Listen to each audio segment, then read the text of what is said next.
Tiens, on va parler maintenant de canneberge. Vous en mettez peut-être dans votre petit-déj, dans les... On dit canneberge ou cranberries?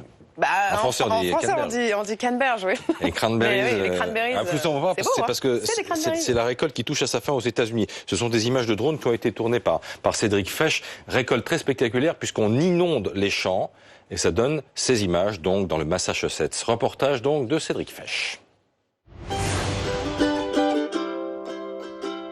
C'est lorsque les forêts du nord de l'Amérique commencent à rougir à la fin de l'été que l'on récolte les cranberries.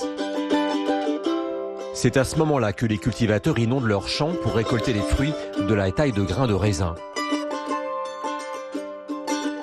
Alison Carr est la 6e génération de sa famille à cultiver les cranberries.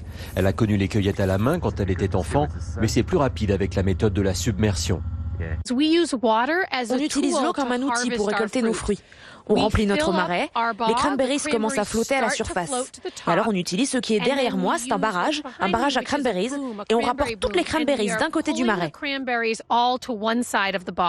Si elles flottent, c'est qu'il y a 4 poches d'air à l'intérieur. Et c'est en rassemblant les cranberries que se dessinent des formes photogéniques et parfois hypnotisantes.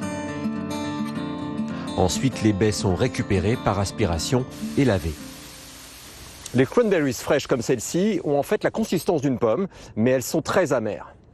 On les utilise surtout en sauce, en confiture, en biscuits et surtout en jus.